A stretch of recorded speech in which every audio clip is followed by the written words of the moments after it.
할렐루야. 네, 코로나로 인하여 어려운 기간을 우리가 보내고 있습니다. 이 어려움 중에도 함께 하시는 주님의 은혜를 붙들고 또 불평하는 기간이 아니라 하나님 앞에 우리의 믿음이 더 겸손해지고 또 깨끗해지고 더 깊어지는 그러한 축복의 시간, 이 땅만 바라보며 허덕이며 살아갔던 우리의 인생이 이제는 하늘의 신령한 것을 바라보며 영원한 하늘나라 주의 구원을 사모하며 그 은혜와 축복 가운데 굳건히 서는 그러한 은혜가 있기를 축복합니다. 제가 목회하면서 참 난감할 때가 있는데요. 그 중에 하나가 이렇게 실력이 없는 분들이 개업을 하고 믿음으로 개업을 하고 잘 되기를 이렇게 사모하면서 예배를 부탁할 때 좀 난감할 때가 있습니다.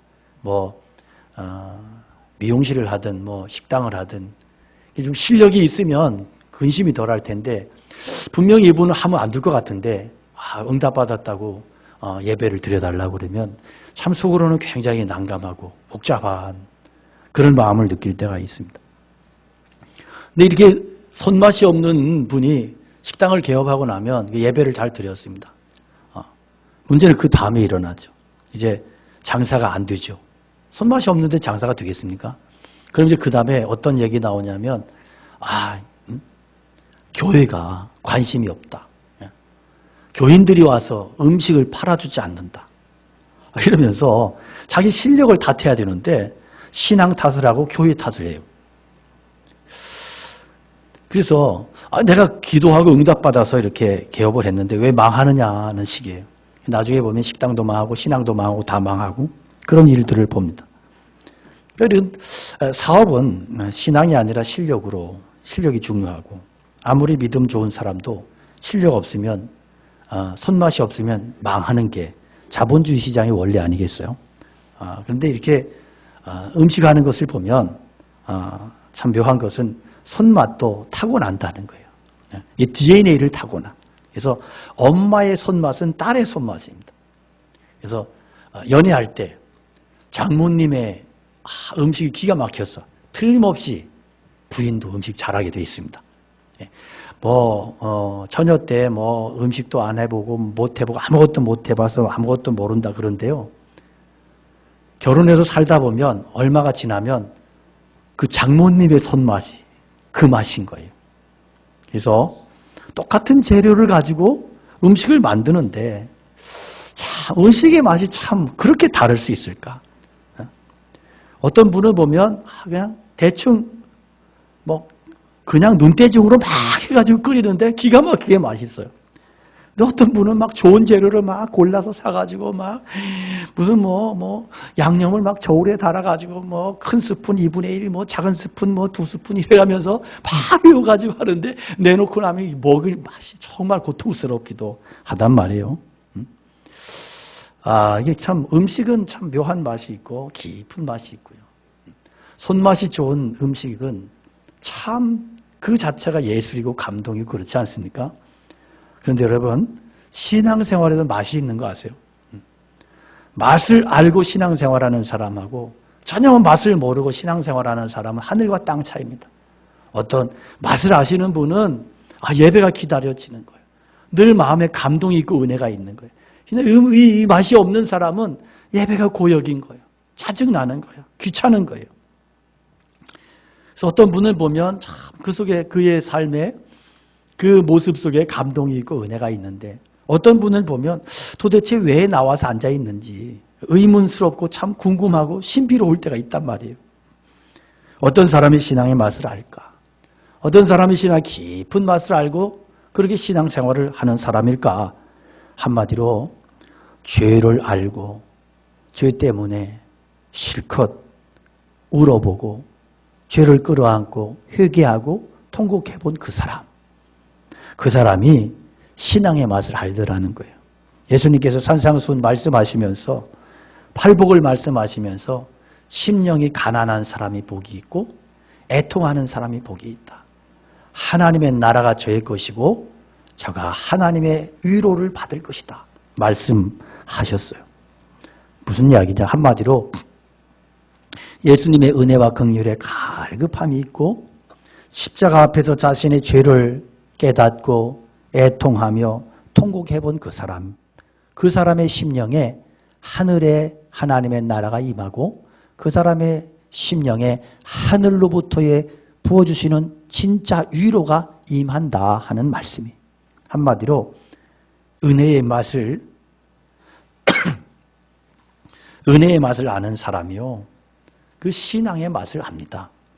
시몬 베드로가 예수님 앞에서 그러죠. 갈릴리 바닷가에서 예수님 만나고 고기를 실패했던 자가 고기를 잡고 나서 엎드려서 주여 나를 떠나시옵소서. 저는 죄인입니다. 무슨 이야기예요?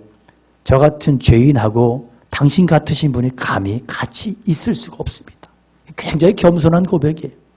바울 사도가 예수님 만나고 나서 죄인 중에 나의 괴수다.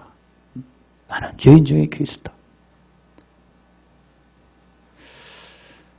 과연 우리가 예수님 앞에서 이런 고백을 해봤는가?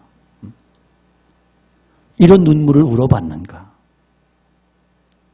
그 사람이 진짜 복이 있는 사람이라는 거예요.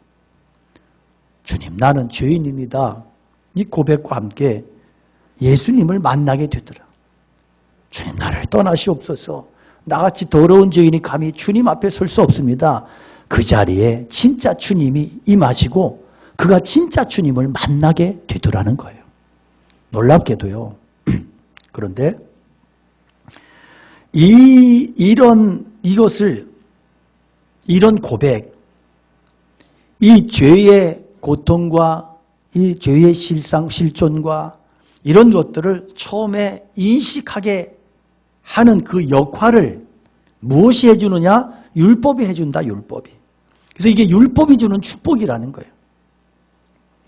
지난 시간에 로마서 7장을 시작하면서 어떻게 우리가 그리스도인들이 이 율법에서 구원받았고 그 구원받은 그 이후의 결과가 무엇인가 말씀을 나누었는데, 특별히 오늘 7장 6절의 말씀을 기억하시기 바랍니다. 세번역 성경으로 읽으면, 그러나 지금은 우리를 올감했던 것에 대하여 죽어서 율법에서 풀려났습니다. 그래서 우리는 문자에 얽매인 낡은 정신으로 하나님을 섬기지 않고 성령이 주시는 새 정신으로 하나님을 섬깁니다. 자, 예수님은 율법의 완성이고 마침이 되세요.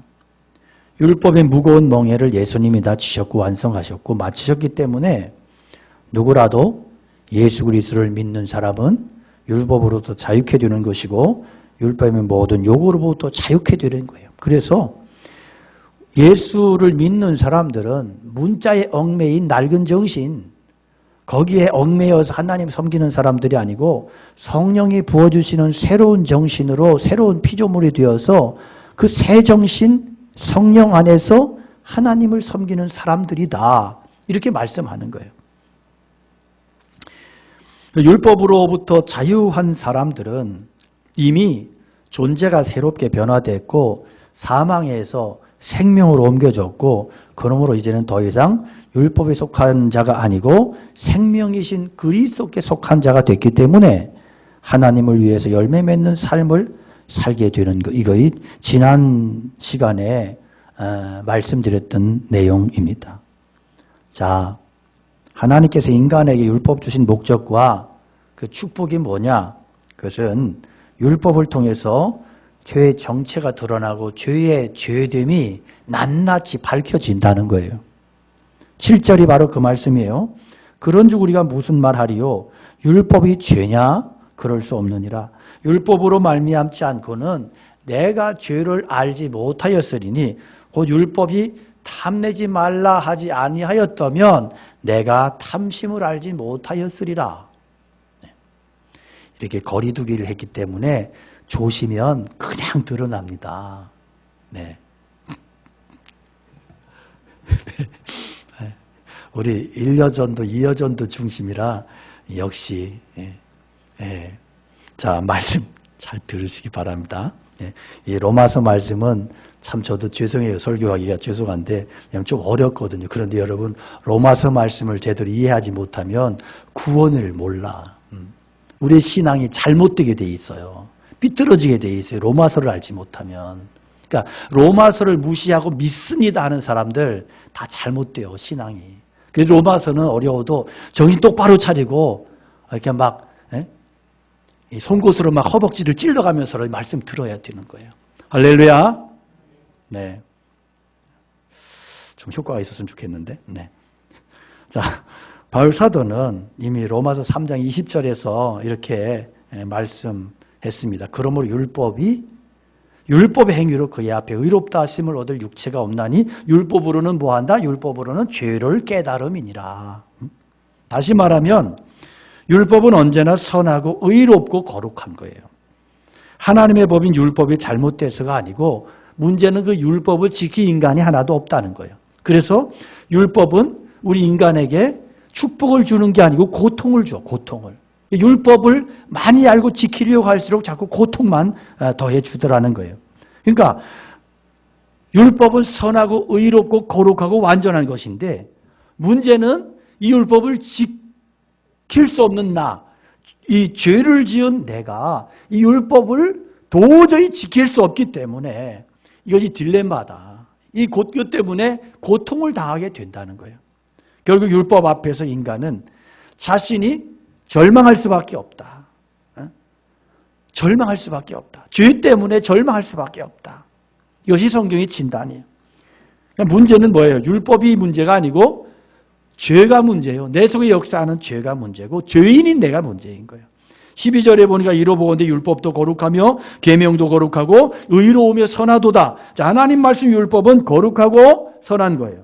율법에는 하나님의 의로우심이 나타나고 율법 속에는 구원에 이르는 지혜가 있고요. 구별된 삶, 거룩한 삶을 살게 해주는 것이 말씀이에요. 말씀이 없이 우리가 어떻게 거룩하게 살 수 있고 율법의 말씀이 없이 우리가 어떻게 하나님의 선하심과 완전하심을 알 수 있겠어요.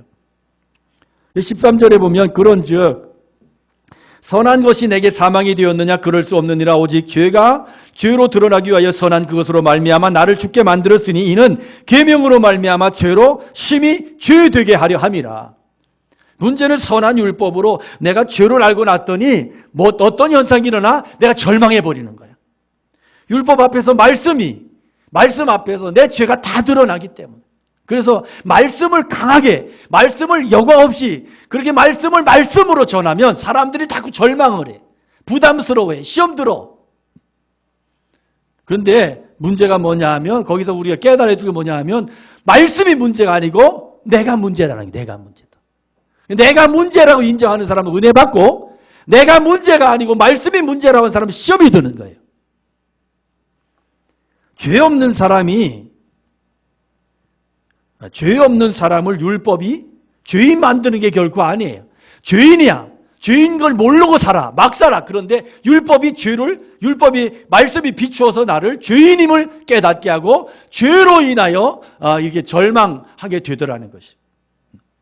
그러니까 율법이 고마운 거예요? 아니면 나쁜 거예요? 율법은 고마운 거예요. 율법은 선한 거예요. 율법은 완전한 거예요. 율법의 역할이 뭐예요? 네가 죄인이라는 거예요. 이걸 깨닫게 하고 죄의 값은 죽음이고 죄의 값은 그 결과는 지옥이다 하는 것을 똑똑하게 그렇게 깨닫게 하시고 알려주는 게 하나님의 말씀이고 율법이다. 그럼 이것으로 끝이 나는 거냐? 그럼 우리는 죽어 마땅하고 죽음으로 끝! 실존과 실상을 알았기 때문에 끝! 이게 아니고 율법의 가장 중요한 역할이 뭐예요? 내가 살아갈 길을, 살 길을 피할 구멍을 알려준다. 그리고 그 길을 가르쳐 준다는 거예요. 죄악에 썩어 죽어가는 나에게 치료자 예수님을 소개시켜주는. 절망에 빠져서 죽어갈 수밖에 없고 지옥의 운명에 처해서 영원 죽을 수밖에 없는데 율법의 말씀이 그럴 수밖에 없는 실존의 나를 방향을 틀어서 예수 그리스도로 빛을 비추어주고 그리로 걸어가게 만들어준다는 거예요. 여러분 생명공학을 연구하고 우주 연구하고 자기가 지성인 중에 지성인이라고 잘난 체하고 이런 사람들도요. 자기 자신을 압니까? 정작 자기 자신 몰라. 너무 몰라. 조금 안다고 얼마나 교만해지고요. 조금 안다고 하는 잣대로 얼마나 다른 사람 정죄하고 판단하는지 몰라. 자기에 대해서는 그렇게 무지할 수가 없어. 율법을 바르게 안다고 하는 것은 내가 얼마나 불쌍한 주인이고 심각한 존재인가를 깨닫는 거예요. 율법 자체는 너무나 선해, 문제는 그것을 지킬 수 없는 내가 문제다. 그것 때문에 고통스러운 거예요. 그럼 이런 질문이 나올 수 있어요. 그럼 차라리 모르고 살면 그만 아니야? 뭐 골치 아프게 그러려면 뭐 하려고 뭐 예배 드리고 뭐 그러려면 뭐 하려고 교회를 다니냐? 무시해버리고 내 몸대로 막 편하게 살아버리지 그냥. 그렇게 하면 지옥이야. 그렇게 하면 멸망이야, 저주야. 그 결과가 사망이고 영원한 생명을 포기하는 거야. 구원받으려고 그러니까 이 문제에 갈등 속에 이 문제에 처하게 되는 것이. 하나님의 법이 없으면 없는 대로 쉽게 살 수 있어. 그러나 그렇게 쉽게 살고 막 살으면 그 결과는 뻔해. 그 지옥이야, 멸망이야, 저주야. 영원한 죽음인 거예요. 바로 여기에 하나님께서 우리 인간에게 율법을 주신 가장 중요한 목적이 연결이 되는 것입니다. 하나님이 인간에게 율법 주신 궁극적인 목적이 뭐냐? 복음의 길을, 구원의 길을 제시하고 가르쳐주고 그 길을 열어주기 위함이다 하는 거예요. 우리 율법 앞에서 죄인이라고 깨닫는 순간, 절망이라고 느끼는 그 순간에, 내게 선한 것이 전혀 없다고 느끼는 그 순간에, 그 절망할 수밖에 없는 그 자리에서 율법은 영광의 십자가를 바라보도록 빛을 비추어 주는 거예요. 그러므로 율법은 우리를 영광스러운 십자가로 구원의 길로 바라보게 하고 인도해 주는 가이드예요. 안내자인 거예요. 그래서 바울 사도께서 갈라디아서 3장 24절에서 그래서 율법은 그리스도께서 오실 때까지 우리에게 개인교사 역할을 하였습니다. 그것은 우리로 하여금 믿음으로 의롭다고 하심을 받게 하시려고 한 것입니다. 이렇게 율법의 역할을 정확하게 말씀해 주고 있습니다. 믿음으로 구원받고 의롭다 하심을 받을 수 있도록 깨닫게 하고 가르치고 인도하는 이 가이드의 역할을 누가 했느냐? 바로 율법이 그 역할을 했다. 그것 때문에 죄를 회개하게 되고 그것 때문에 예수님을 만나게 되더라는 거예요. 그러므로 율법은 우리를 영광스러운 그리스도께로 인도하는 도구가 됩니다. 만일 우리가 율법 앞에서 죄 깨닫지 못했다면 우리는 구원의 필요성을 몰라. 그리고 우리의 운명을 몰라. 실체를 몰라. 그리고 그냥 브레이크 파열된 덤프트럭처럼 제멋대로 무지막지하게 막 하나님 없는 그런 삶을 막 살다가 나중에 멸망으로 처박힐 수밖에 없는 거예요. 지금도 그렇게 살아가는 인생들이 얼마나 많습니까? 얼마나. 사랑하는 성도 여러분, 내가 이 땅에서 죄인이라는 사실을 모른 채로 살아가는 사람도 얼마나 많아. 자기 의에 빠져서 자기 잘난 체 하면서 나는 저 사람보다 깨끗하다고 상대적인 의에 빠져가지고 최근에 교회를 향해서 비판하고 온갖 욕설과 폭력으로 언어폭력으로 공격하는 사람들 보십시오. 어떻게 그렇게 악할 수 있을까? 어떻게? 그렇게 비난하고 정죄하는 그 사람들이 과연 올바른 온전한 사람들일까? 제가 며칠 전에 저희 목회를 참 잘하는 정말 훌륭한 제 친구 목사님들이 몇 명 있어요. 그래서 가끔 만나는데 그 목사님들하고 이렇게 만나서 이야기하다 보니까 토요일 날 영상을 제작하고 뭐 이렇게 하려고 토요일 날 불을 환하게 켜놓고 하잖아요. 그 잠시 30분, 1시간 불을 켜놓는데 이 경찰서에 연락을 하는 거예요. 저 교회가 불 켜놨다고. 저 교회 예배 드린다고. 지나가는 사람, 거기서 지켜보는 사람들이 신고를 하는데, 그래서 이게 아마 보니까 이 맘카페 뭐 이런 거 있잖아요. 얘네들이 교회를 감시하고 있나, 사방에서. 교회가 어떻게 하는가 감시하고 신고를 막 해야 되는 거예요. 경찰이 와가지고 죄송하다고. 우리 신고를 받으면 안 와볼 수가 없다. 이 일이 계속 들어오는, 참 소름이 끼치는 거예요. 소름이. 사람이 약하면 얼마나 악할 수 있을까? 과연 이 사람들이 깨끗한 사람들입니까? 그래서 저는 여러분 그렇게 막 이상한 데서 활동하지 않아서 이렇게 뭐 마음 카페 이런 데 가가지고 막 자기 스트레스 풀고 이런 거 하지 마. 그 예수 믿는 사람이 할 게 못 돼, 그거는. 특히 젊은 여자들 하지 마요, 그런 거. 정말 우리가 무엇이 신앙인지, 무엇이 하나님 앞에 바른 신앙인지 분별해야지. 그런데 막 떼거지를 몰려다니면서 막 그냥 군중심리하면서 막 그것이 온전한 겁니까? 그게 바른 신앙이에요? 그거 하면서 자기는 의로운 줄 알아. 똑똑한 줄 알아, 아주. 여러분, 복 중에 가장 큰 복이 뭐예요? 내가 하나님 앞에 얼마나 부족한 주인인가를 깨닫는 거야. 지금 내가 다른 사람 비판하고 정죄할 시간이 없어. 근데 죄인이라는 사실만 깨달으면 되느냐? 아니요. 이 땅에 죄인인 것을 알고 깨닫고 그것으로부터 몸부림치고 구원받으려고 해결하려고 했던 사람들이 얼마나 많아. 대표적인 분 중에 한 분이 누군지 아세요? 불교계의 큰 별로 일컬어졌던 성철이라는 스님. 그분 참 존경스러운 삶을 사셨어요.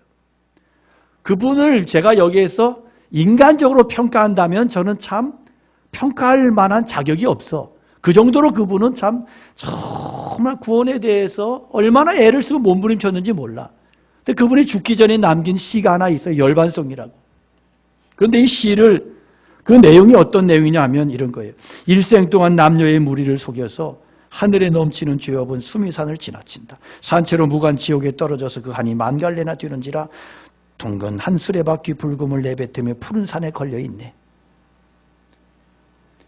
그러니까 이분의 고백은 뭐냐 하면 자신이 구원을 위해서 그렇게 애를 쓰고 애를 썼는데 결국 남는 것은 죄밖에 없다.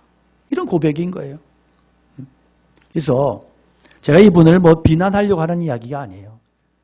저는 이 사건을 통해서 우리에게 우리가 깨달아야 될 메시지가 뭐냐 하면 아무리 인간은 자력 구원을 외치고 몸부림쳐도 자력으로 구원받을 수 없다고 하는 것을 그분이 깨닫게 하셨다는 거예요. 그분이. 자력 구원 불가능해. 인간은 자력 구원을 할 수 없어. 그래서 결국 율법은 우리로 하여금 복음을 받아들일 수 있도록 준비시켜서 그리스도께로 안내하는 그 역할을 하는 거예요. 율법은 신령해. 문제는 내가 육신에 속하고 죄 아래 팔려 있어서 완전한 율법을 지킬 수가 없어. 그러나는 사망의 존재야. 여기에 구원자가 필요해. 절대 필요해. 그분이 예수 그리스도. 그래서 내가 율법 지켜 구원받는 게 아니고 예수님 믿고 의지함으로 구원받는 것. 나를 자녀 삼아주시고 내 죄와 허물 다 씻어주셔서 그래서 얘는 성령 안에서 당신의 형상을 담기까지 우리를 지지해 주시고 이끌어 주시는 것. 이게 그리스도 안에서 누리는 은혜인 것입니다. 그래서 여러분 이제부터 우리는 뭘로 살아야 되느냐? 은혜로 살아야 돼. 똑똑한 척하면 안 되고 남정주하려고 하면 안 되고 은혜로 살아야 돼. 왜? 내가 은혜를 받은 사람이고 은혜 안에서 살기 때문에. 육신에 있을 때 우리를 지배하고 있던 것은 죄의 정욕이에요. 정욕은 결국 사망으로 끌어가고 사망의 열매를 맺도록 역사했어. 그러나 그리스도 안에서 오직 그 은혜로 거듭난 사람은 7장 4절의 말씀에서처럼 이제는 하나님을 위하여 열매 맺는 사람으로 변화된 삶을 살게 되더라는 거예요. 사망 위한 열매 맺던 인생이 생명의 열매 맺는 인생으로 변화되고 전에는 사탄의 열매 맺는 인생이었는데 이제는 하나님을 위한 열매를 맺는 거예요. 전에는 육신의 열매만 맺혔는데 이제는 성령의 열매가 맺혀지는 인생이 되더라는 거예요. 두 가지의 극한 대조를 보십시오. 여러분, 아직도 내가 쫓는 것이 무엇입니까? 육신의 본성입니까? 아니면 성령님의 은혜와 그 역사를 쫓아가고 있습니까? 이것은 굉장히, 이건 완전히 다른 이야기예요. 내가 정말로 주님의 뜻을 쫓아가고 있는가? 성령을 쫓아가고 있는가? 갈라디아서 5장 16절에 내가 이르노니 너희는 성령을 따라 행하라. 그리하면 육체의 육심을 이루지 아니하리라. 육체의 소욕은 성령을 거스리고 성령의 소욕은 육체를 거스리나니 이 둘이 서로 대적함으로 너희의 원하는 것을 하지 못하게 함이라. 너희가 만일 성령의 인도하심을 받는 바가 되면 육체의 율법 아래 있지 아니하고 육체의 욕심을 이루지 아니할 것이라고. 자, 누가 율법으로부터 육체의 정욕으로부터 자유한 자냐? 성령을 쫓아 살아가는 사람. 너무나 분명한 것은요, 육체를 쫓아 살아가는 사람에게는 육체의 열매가 맺히고 성령을 쫓아 살아가는 사람에게는 성령의 열매가 맺힌다. 이것은 아주 거짓말할 수 없다. 누가 죄와 율법으로부터 자유한 자냐? 결국은 성령을 쫓아서 살아가는 사람이 죄와 율법으로부터 자유한 자다. 이렇게 결론이 정리가 되는 거예요. 성령님을 쫓아 살아갈 때 그를 통해 맺혀지는 열매가 뭐예요? 갈라디아서 5장 22절 오직 성령의 열매는 사랑과 희락과 화평과 오래 참음과 자비와 양선과 충성과 온유와 절제다. 그리스도 예수의 사람들은 그 정과 욕심을 육체와 함께 정과 탐심을 십자가에 못 박은 사람들이다.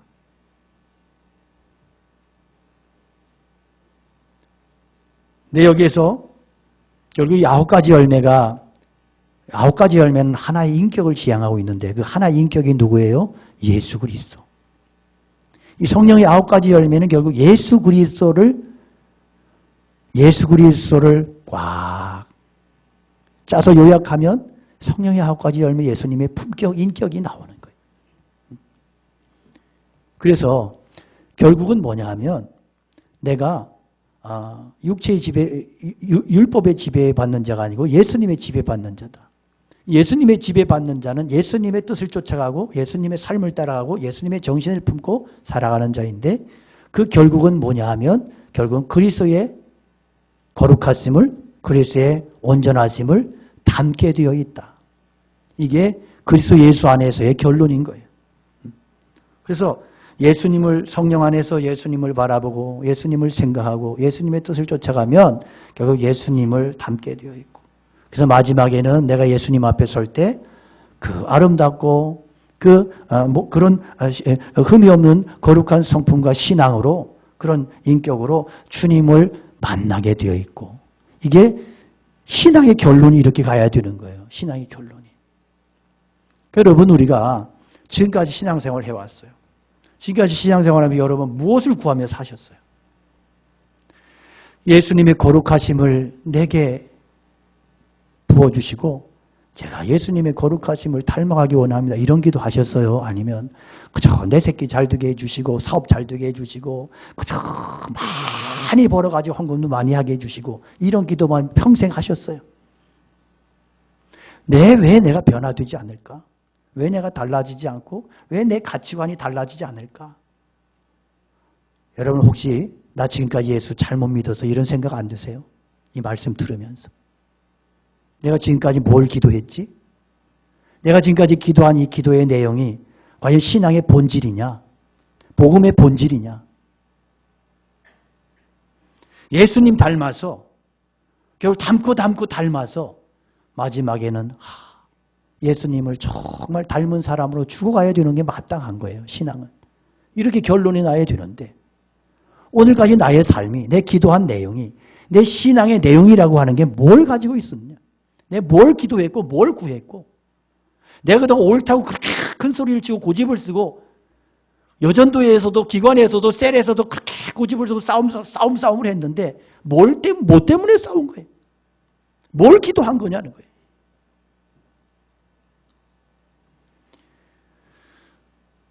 유명한 아시스의 성자 프랜시스가 구원받고 예수 믿은 지 얼마 되지 않아서 이렇게 길을 가다가 나 환자를 만났어요.